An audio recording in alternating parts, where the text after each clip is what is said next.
I came home from a quiet week in Colorado expecting nothing more exciting than my own bed and a hot cup of tea.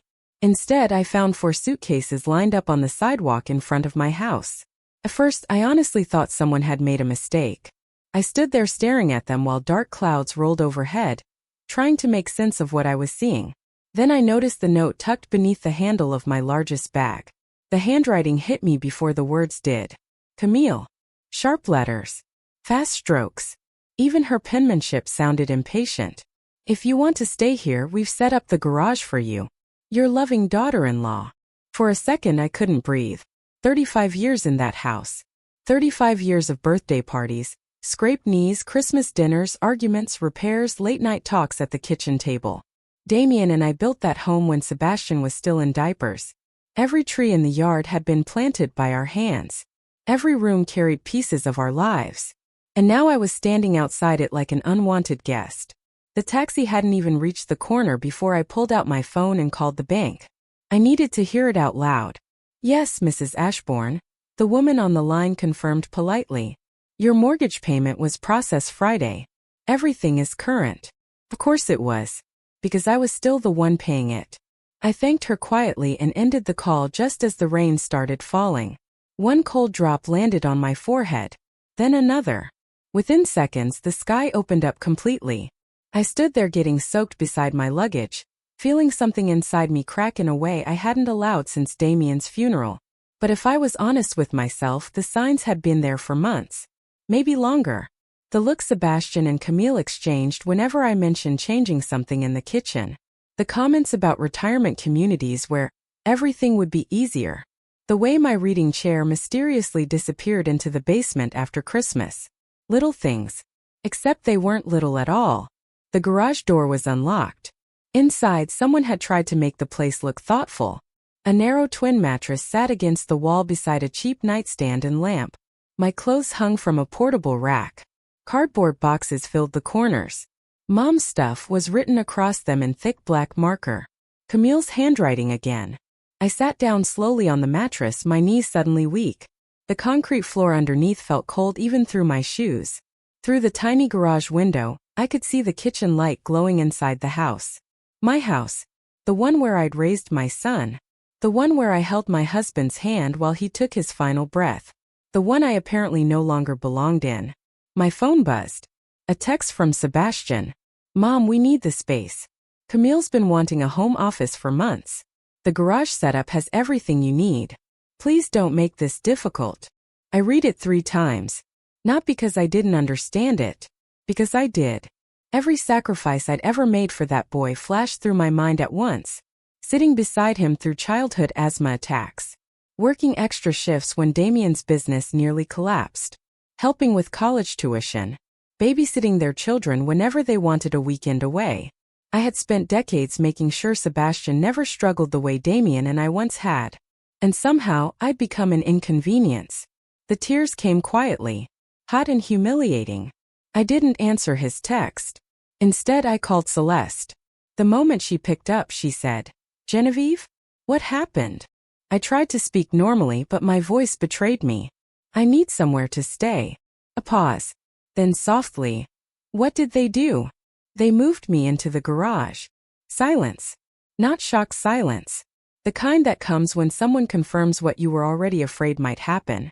I'll be there in 20 minutes, she said firmly. No questions. No hesitation. That alone nearly broke me. While I waited, I sat on that thin mattress surrounded by boxes filled with pieces of my own life. Wedding photos. Damien's old records. The quilt my mother stitched before she died. Things that once mattered. Things someone else had packed away. The rain hammered against the garage roof, loud enough to shake the walls.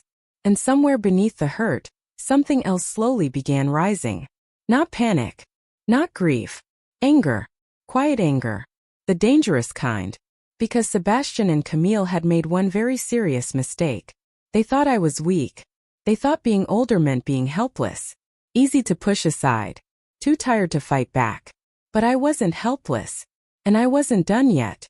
3 days later, I moved into Celeste and Victor's spare bedroom after wasting too much money at a depressing little place called the Golden Crest Inn. Even the name sounded like surrender. Celeste refused to let me pay for anything. "You'll stay here as long as you need," she said, placing coffee in front of me one morning. "This house is too quiet anyway." I smiled faintly into the mug, but my mind never stopped circling back to the house. "My house. The one you're still paying for," Celeste corrected sharply when I said it out loud. She had known me for over 30 years. She remembered who I was before life turned me into somebody's mother, somebody's wife, somebody people slowly stopped noticing. Unlike Sebastian. I stared down at the coffee, watching steam curl into the air. "I keep asking myself when everything changed," I said quietly. "After Damien died, I truly believed I was doing the right thing. Sebastian and Camille had just welcomed Isla. Money was tight. They looked exhausted all the time, overwhelmed in that way young parents often are. So when they suggested transferring the house into their names, for the future, I agreed. The mortgage stayed in my name because refinancing would have raised the monthly payments, and Sebastian said their finances weren't strong enough yet. Camille called it temporary, until they got more stable. I kept making every payment because I trusted them. I thought I was helping my family stay secure. Instead, I handed them permission to slowly erase me. And then they took advantage of you," Celeste said quietly. I didn't answer because we both knew it was true. Looking back, I could finally see how carefully it had happened. 6 months after the funeral, Camille started updating the house.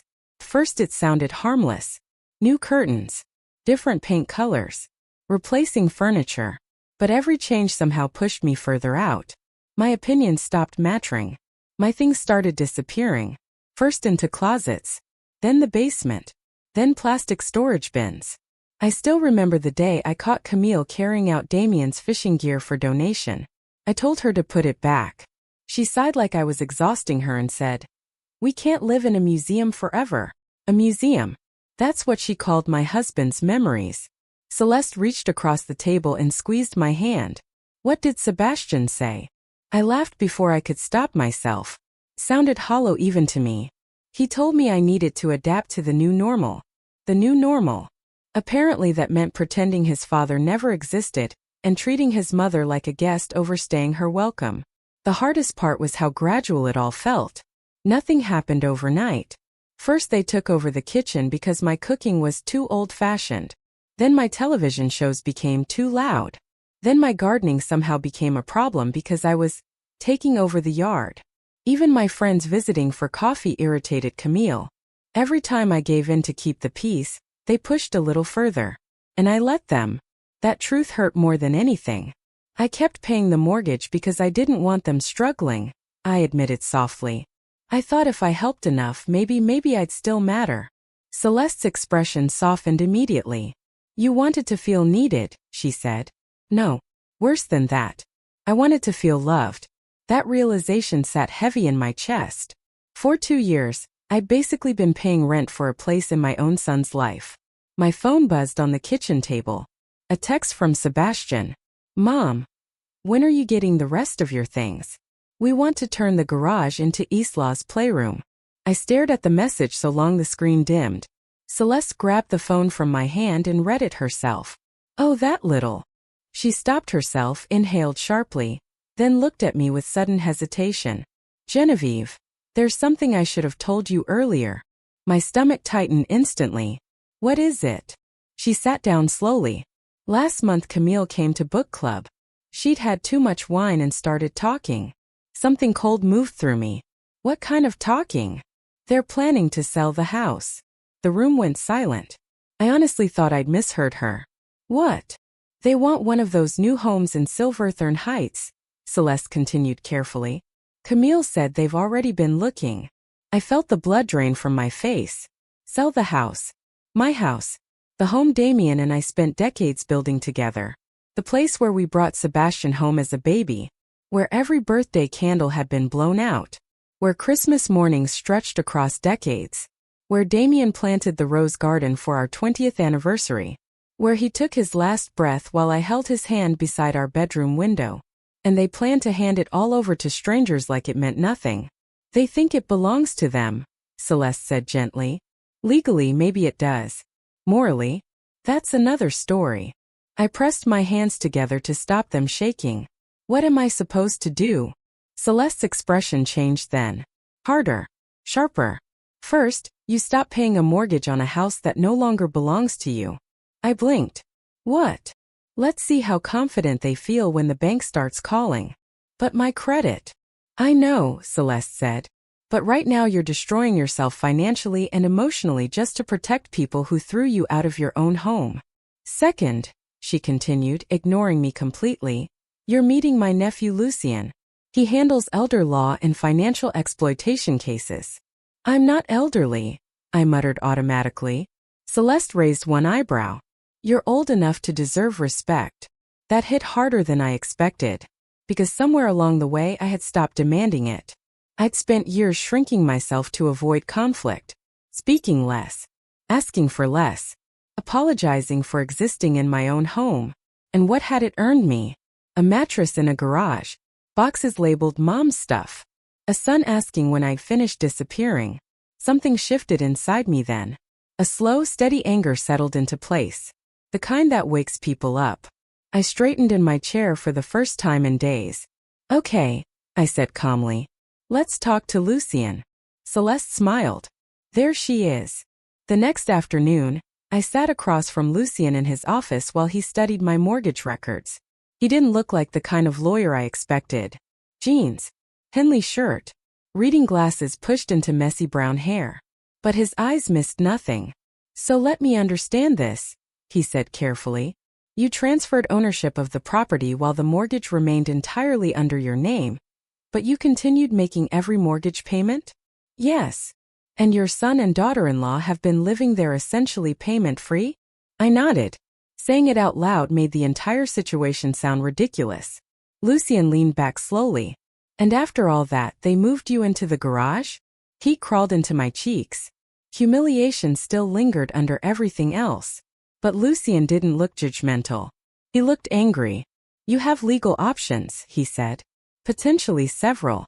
At minimum, we can pursue recovery of the payments you made after the transfer. Celeste folded her arms. She needs to confront them first. Lucien looked doubtful, but I knew she was right. Before lawyers. Before courtrooms.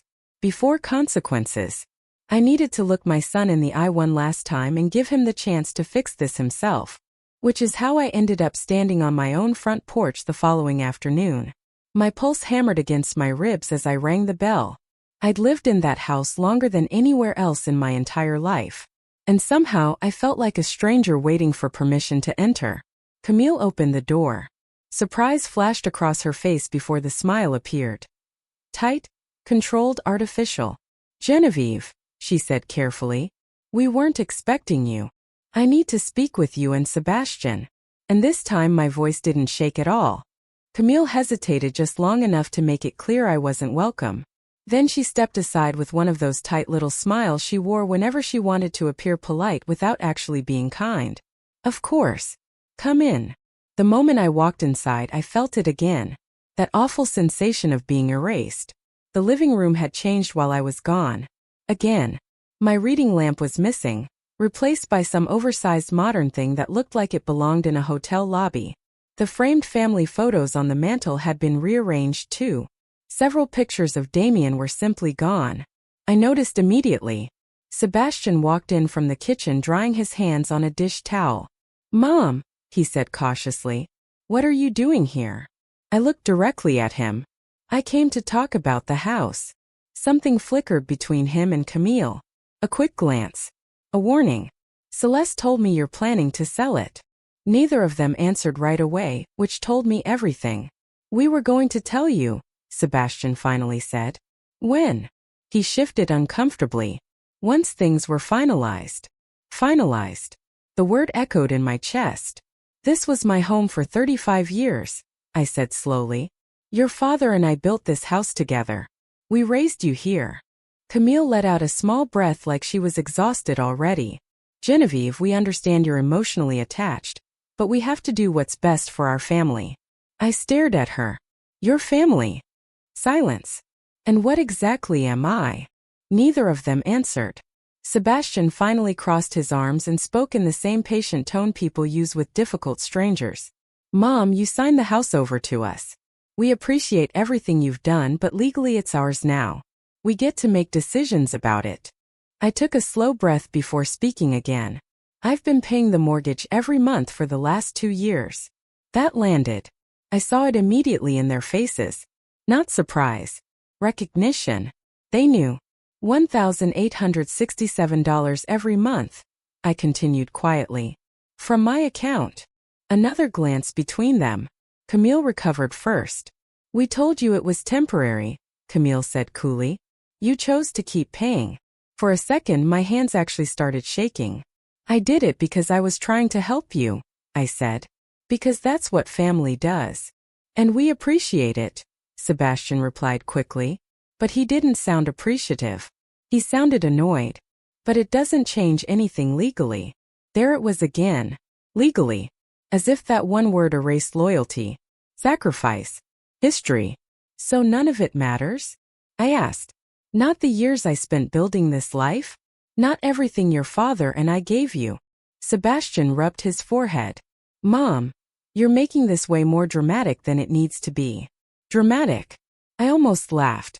We can help you find a really nice senior apartment, he added. Something inside me snapped then. I do not need a senior apartment, I said sharply. I need my son to show me basic respect. Camille stepped in immediately, voice smooth and controlled. Genevieve, I think you're getting emotional. That was the moment I knew. Not suspected. Knew.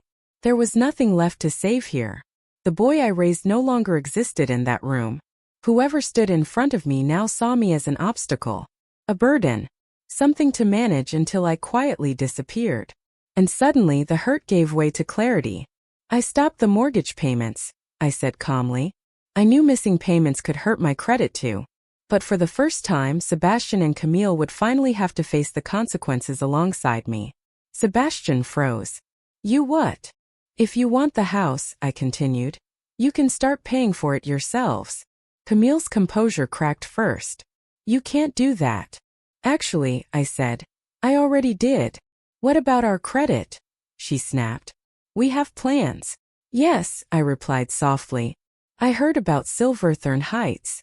That hit them harder than I expected. Sebastian's jaw tightened immediately. Dad bought this house for our family. It was never really yours. Then he said the thing I will never forget for the rest of my life. It was never really yours. The room went completely still. 35 years. Gone in one sentence. I felt the words hit somewhere deep and painful, like a door quietly slamming shut forever. Never really yours. I nodded once. Slowly. I see. And strangely enough, I did. I finally understood exactly who my son had become. I turned toward the door before either of them could say another word. My legs felt weak, but I kept moving. Then I stopped with my hand on the knob and looked back one last time. Your father would be ashamed of you, Sebastian. His expression shifted slightly at that. Not guilt, but discomfort. And for the first time in my life, I said quietly, so am I. I walked out before either of them answered. The cool spring air hit my face the moment I stepped outside. My cheeks burned, but I refused to cry. Something inside me had broken in that house. But something stronger had taken its place. When I told Celeste what happened, she nearly dropped her coffee mug. You actually stopped the payments? I nodded. I told them if they wanted the house badly enough to sell it, they could start paying for it themselves. Celeste set her mug down hard against the table. Well, it's about time. Lucien looked less celebratory. It's a strong move, he admitted. But now we need to protect you legally. The adrenaline from earlier had started fading, leaving doubt creeping into the corners of my mind. What if I made things worse? No, Celeste said immediately. You finally stopped letting them walk over you. Lucien flipped through his notes carefully. If your name isn't on the deed anymore, we need documentation proving you've been financially supporting the property. Every payment matters. Thankfully, Damien had taught me years ago to keep records of everything. One thing my husband never believed in was blind trust. Turns out he was smarter than I realized. What about the rest of my things? I asked quietly. Celeste straightened instantly. I'm coming with you. I smiled despite myself. And if either of them gives you trouble, she added. I still remember how to swing a softball bat. That finally made me laugh. A real laugh. The first one in days. Celeste had defended me since high school, back when kids used to tease me for wearing second-hand clothes. Some people never stop showing up for you. I looked between the two of them, suddenly overwhelmed. I don't know what I'd do without you. Lucien reached across the table and squeezed my hand gently. You're not alone anymore, Mrs. Ashbourne. The next morning my phone rang. The caller ID read Crown Meridian Bank. My stomach tightened instantly. I answered anyway. Mrs. Ashbourne, the man said professionally. This is Adrian Sterling from the mortgage department. We received a request regarding the property on Kingsley Boulevard. I gripped the phone tighter. Yes, I said carefully. That's correct. I understand you've been making mortgage payments on a property that's no longer legally yours, the banker said carefully. Our records show 26 consecutive payments from your account. Yes, I replied. But I've stopped them. A pause followed. Then his tone changed slightly. Mrs. Ashbourne, would you be willing to come into the branch? I believe there may be options available to you that you haven't considered. 2 hours later, I sat across from Adrian Sterling in a quiet office at Crown Meridian Bank. He looked about Sebastian's age, but there was something gentler in his expression. The kind of face that actually listened when people spoke. What you may have established, he explained, sliding paperwork toward me, is something called an equitable lien. I blinked. A what? He smiled faintly. In simple terms, you've spent over 2 years financially supporting a property that benefits other people, not you. Courts sometimes recognize that contribution, even when your name isn't on the title. For the first time in weeks, I felt something dangerous rise inside me. Hope. What would that mean? It means, Adrian said carefully, your son and daughter-in-law may not be able to sell the house without addressing what they owe you. I sat very still. They thought they could push me aside quietly. Turns out life wasn't quite that simple. Adrian lowered his voice slightly. There's something else you should know. My stomach tightened. Your son called this morning about the missed payment. Of course he did. Sebastian had never really understood how bills worked. Damien and I handled those things for years. Then I did. Somewhere along the way, my son started assuming stability simply appeared around him like electricity from a wall socket. And? I asked. Adrian folded his hands. I explained that missed mortgage payments affect credit scores. Eventually foreclosure becomes a possibility. I almost smiled. And he didn't take that well? Adrian's expression answered before he spoke. No. He did not. Right on cue my phone buzzed in my purse. A text from Sebastian. Mom, we need to talk about the mortgage SAP. I turned the screen toward Adrian. For a moment, neither of us said anything. Then he asked me a question no one had asked in years. What would you like to do, Mrs. Ashbourne? Not what Sebastian wanted. Not what Camille wanted. What did I want? The answer came easier than I expected. I want what's rightfully mine. Adrian nodded slowly. You should discuss all of this with your attorney, but based on these records, you may have a strong claim. That same afternoon, I did something else I never imagined doing at 68 years old. I applied for a job. Velvet Bloom Cafe had a help wanted sign taped crookedly in the front window. I'd walked past it twice before finally stopping. You want to wait tables? Celeste asked later, staring at me over dinner. I waited tables through college, I reminded her. That was 40 years ago. I shrugged. So? I still know how to carry coffee. But the truth ran deeper than that. I needed something that belonged to me. Not charity. Not pity. Mine. I can't stay hidden in your spare bedroom forever, I said quietly. Celeste studied me for a moment before smiling. Well, she said, Rosie's does have the best pie in town. 2 days later I worked my first shift. By closing time my feet throbbed and my back felt like it had been hit with a shovel. But when I counted the tips in my apron pocket later that night, I felt something I hadn't felt in years. Pride. Not because the money was huge. Because I earned it myself. When I got back to Celeste's house, I found 6 missed calls from Sebastian. I played the first voicemail while standing in the kitchen. Mom, the bank mentioned some kind of lien. What are you doing? Call me back immediately. I deleted it before the message even finished. For once he could wait on me. Not the other way around. Celeste brought 2 glasses of wine out to the porch that evening. We sat quietly on the swing while the sunset painted the sky pink and gold. "How do you feel?" she asked softly. I thought about it carefully. Not the polite answer. The real one. "Like I'm waking up," I admitted. "Like I've been drifting ever since Damien died." Celeste smiled gently. "And now?" I looked down at the wine glass in my hands. "Now I think Genevieve's coming back." She lifted her glass toward mine. "To Genevieve Ashbourne." I clinked my glass softly against hers. "It's nice to meet her again." 3 weeks later, Velvet Bloom Cafe had become part of my life. The work was hard, but I liked it. I liked the regular customers who remembered my name. I liked having somewhere to be each morning. I liked ending the day tired for reasons that had nothing to do with grief. Most of all, I liked feeling useful again. Which is why seeing Sebastian standing awkwardly near the hostess station nearly knocked the breath out of me. "Mom," he said carefully. Even his voice sounded different. Softer. Almost uncertain. Serena glanced at me from behind the register. "Take 15 if you need it, Genevieve." I nodded and led Sebastian to a quiet booth in the corner. He looked around the cafe like he couldn't quite believe I belonged there. "You look different," he said finally. I smoothed my apron calmly. "I am different." He shifted uncomfortably. "Mom, about the house." "I'm not discussing that here." His face tightened immediately. "Please," he said. "Camille and I are in serious trouble." I waited silently. The bank told us about the lien. Our credit scores dropping because of the missed payments. I studied him carefully. The expensive watch. Perfect haircut. Designer cologne. Sebastian still looked like someone whose life had always been cushioned by somebody else's sacrifices. "What exactly do you want from me?" He leaned forward quickly. "We need you to remove the lien and start making payments again. Just until we sell the house." The nerve of it almost made me laugh. "And in return?" "We'll make sure you're taken care of," he said immediately. "There's a really nice senior community in Westbrook."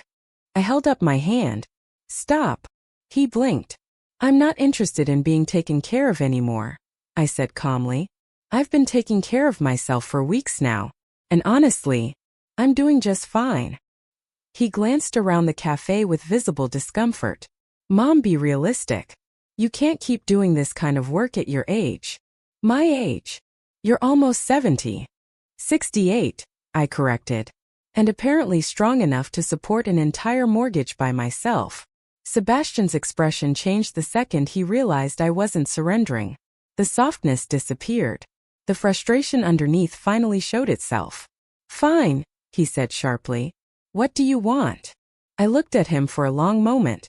This man with my son's eyes and a stranger's heart. "I want my home back." He actually laughed. Not because it was funny, because he genuinely thought it was impossible. "Mom, that can't happen. We already made an offer on the Silverthorne Heights house." I folded my hands calmly on the table. "That sounds like your problem." His jaw tightened immediately. "It becomes your problem if you want a relationship with your granddaughter." There it was.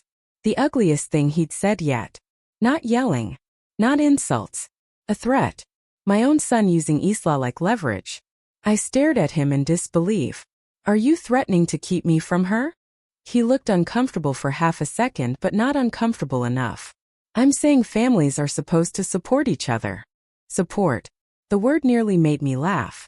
"The way I supported you?" I asked quietly. "When I paid for college.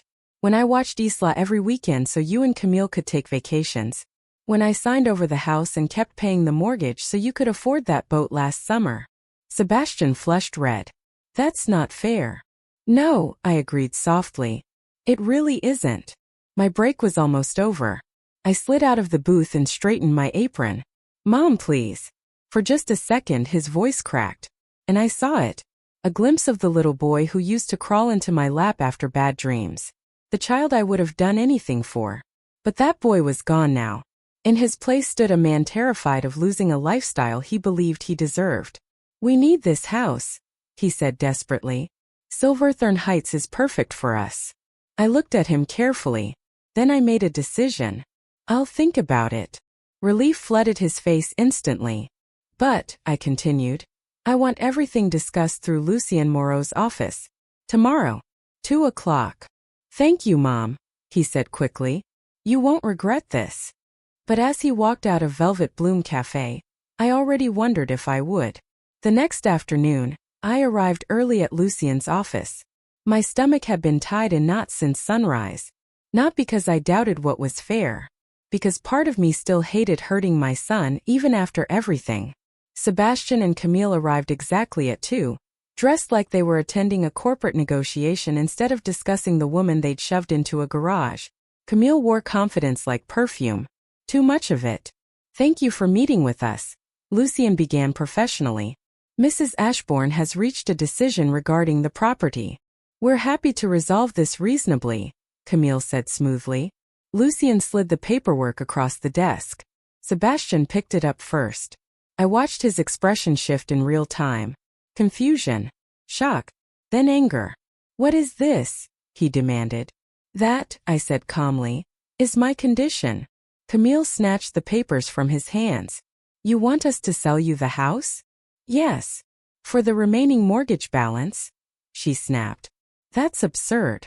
The property's worth 3 times that. I held her gaze steadily. It's worth exactly what I've already invested into it. 35 years. Every repair. Every payment. Every sacrifice. Sebastian looked furious now. You can't force us into this. With the lien attached? Lucien replied evenly. Selling becomes significantly more difficult. Camille crossed her arms. We'll hire our own attorney. You should, Lucien said calmly. But legal disputes take time. Meanwhile, your credit continues declining. And the Silverthorne Heights purchase likely falls through. That landed hard. I could see it immediately. They had already stretched themselves financially, assuming my house would fund their upgrade. And suddenly, their perfect future didn't look so guaranteed anymore. Sebastian stared at me like he'd never seen me before. You planned this. His voice was barely above a whisper. I shook my head slowly. No. And I meant it. I just finally stopped letting you use me. Camille stood abruptly. We need a moment. They stepped outside into the hallway, voices hissing behind the closed door. Lucien leaned toward me once they were gone. You're doing the right thing. But honestly, I wasn't sure. The hurt in Sebastian's eyes still reached me, even after everything. Part of me wondered if standing up for myself had somehow made me cold too. But then I remembered the suitcases on the sidewalk. The garage. The text messages. The years of shrinking myself smaller and smaller just to stay loved. No, this wasn't cruelty. This was survival. A few minutes later, the door opened again. Sebastian and Camille walked back in looking defeated. We'll accept your offer, Sebastian said stiffly. Camille didn't speak at all. But Sebastian paused before sitting down. I hope you understand what this does to our relationship. I met his eyes without looking away.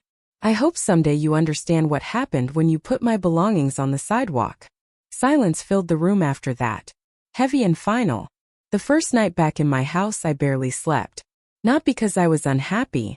Because every room felt full of ghosts. Good ones.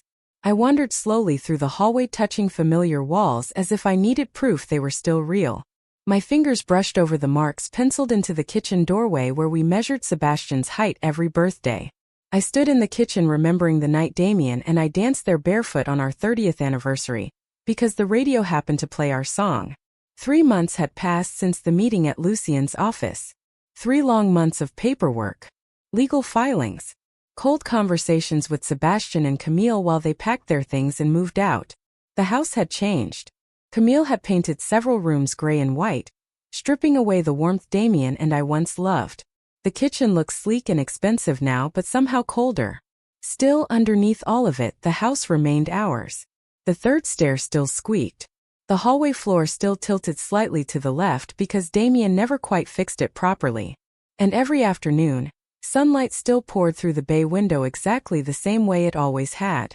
I stood quietly in the master bedroom holding the edge of the doorway.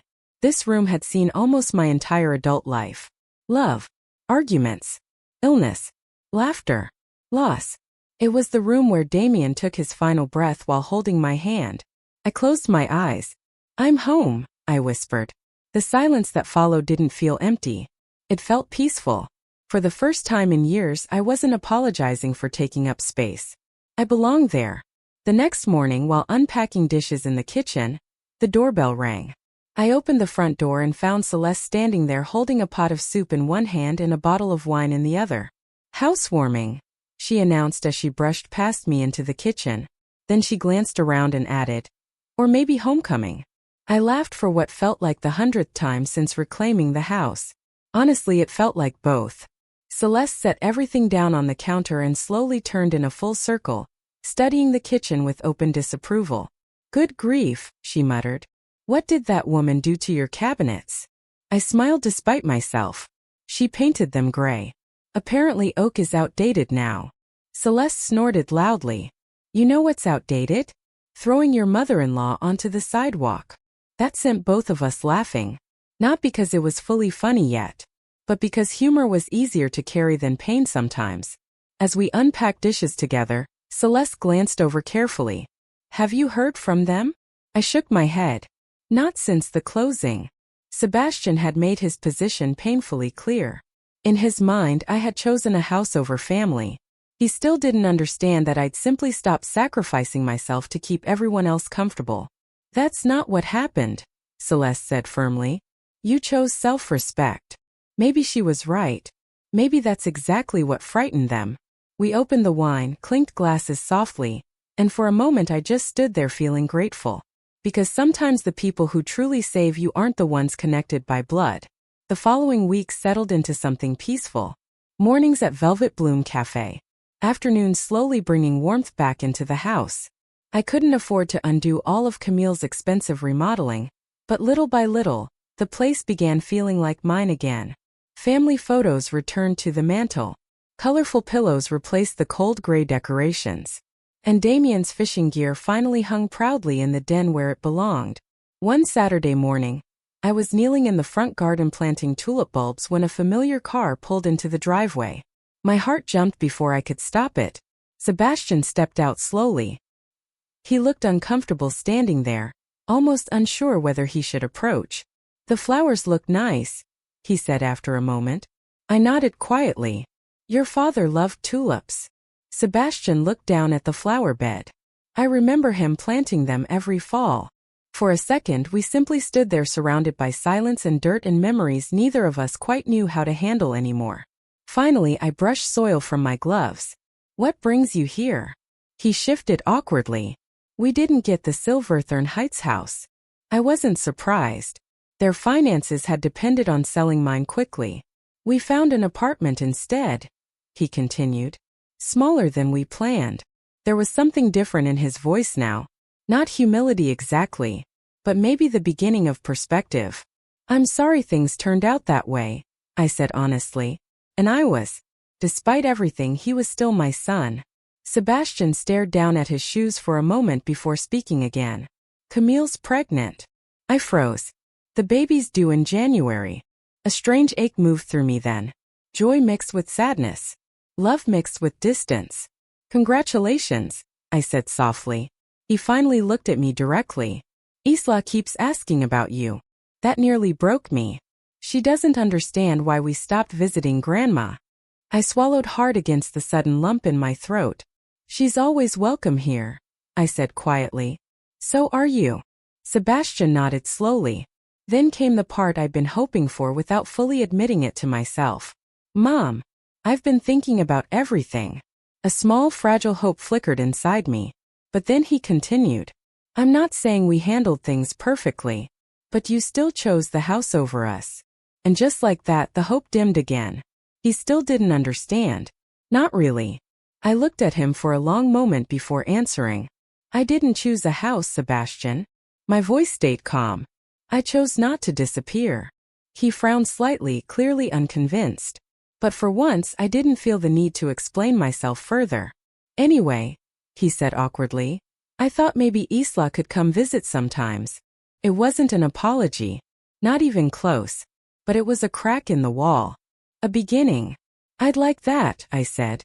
After he left, I sat alone on the porch swing for a long time thinking about everything. The damage between us was deep. maybe permanent in some ways. Sebastian still couldn't fully see what he'd done. Couldn't understand how deeply he'd wounded me when he reduced my life to boxes in a garage. But he came. And sometimes healing doesn't arrive all at once. Sometimes it starts with somebody showing up. That evening, the backyard filled with people. Celeste and Victor. Serena from the cafe. Lucien and his wife. We sat beneath the fading summer sky laughing, eating, sharing stories in the same yard where decades of my life had unfolded. Sebastian's graduation party had happened out there. Anniversary dinners, barbecues, birthday candles, entire seasons of life. As twilight settled around us, I looked at the people surrounding me and realized something important. Family isn't always the people who hurt you and expect endless forgiveness. Sometimes family is the people who help you remember your worth. Celeste stood and raised her wine glass. To Genevieve Ashbourne, she declared proudly, who reminded all of us that it's never too late to reclaim your life. Everyone lifted their glasses toward me. I laughed softly, shaking my head. But deep down I finally believed it too. Later that night, after everyone left, I sat alone on the porch listening to the familiar creaks of the house settling around me. I thought about Damien, about the life we built together, about the son we raised who somehow lost his way somewhere along the line. And I thought about the woman I'd become through all of this. I was stronger now, wiser, no longer willing to shrink myself just to make other people comfortable. This house was never just wood and brick and paint. It was proof that survival sometimes looks quiet, proof that dignity matters, proof that a woman can rebuild herself at any age. I looked out over the yard as the summer breeze moved softly through the tulips I planted earlier that day. And for the first time in years, my future finally felt like it belonged to me again. Thank you for listening. Do not forget to subscribe, and feel free to share your story in the comments. Your voice matters.